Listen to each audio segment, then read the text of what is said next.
જી ma'am.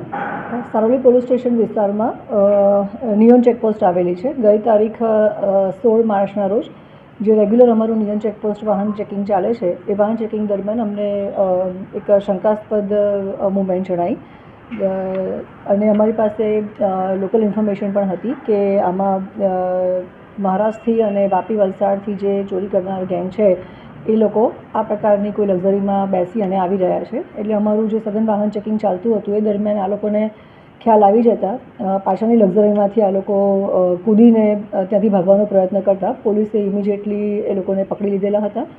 એમની પાસેથી જે મુદ્દામાલ રિકવર કર્યો છે એ આશરે 12.5 લાખ જેટલો છે, જેમાં સોના ચાંદીના દાગીના પણ છે. અને ઇન્ટ્રોગેશન દરમિયાન ખબર પડી છે કે મહારાષ્ટ્ર રાજ્યના જે પાલઘર જિલ્લો છે ત્યાંનું દહાણુ તાલુકાના કાસા પોલીસ સ્ટેશન વિસ્તારમાં 2 ફરિયાદ દાખલ થઈ છે ઘરફોડની. જેનો જે આ મુદ્દામાલ છે એ મુદ્દામાલના જે ફોટોગ્રાફ્સ છે અમે મહારાષ્ટ્ર પાલઘર ખાતે જે કાસા પોલીસ સ્ટેશન છે ત્યાંના અધિકારી સાથે શેર કરતાં ખબર પડી કે ત્યાંના જે ઘરફોડ કરી છે એ જ મુદ્દામાલ આ છે. એટલે અને કાસા પોલીસ સ્ટેશનના મહારાષ્ટ્રમાં ગુનો પણ દાખલ થયેલા છે 2 ઘરફોડના.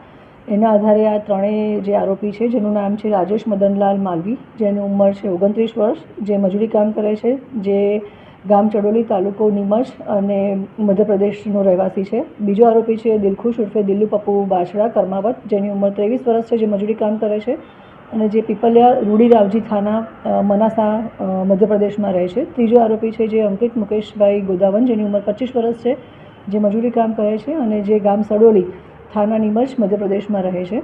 આ ત્રણેયનો ગુનાહિત ઇતિહાસ અમે ICGS પોર્ટલમાં ચેક કરતાં આ ત્રણેયનો ગુનાહિત ઇતિહાસ પણ અમને મળી આવેલ છે. જેમાં જે મેઇન રાજેશ અને જે બીજો આરોપી છે દિલખુશ, એ બંને જણા અગાઉના ઘરફોડમાં પણ પકડાયેલા છે. અને જે ત્રીજો આરોપી છે અંકિત, એ પણ ત્રણમાંથી જે અંકિત છે એ પણ આગળના પોક્સોના ગુનામાં પકડાયેલો છે.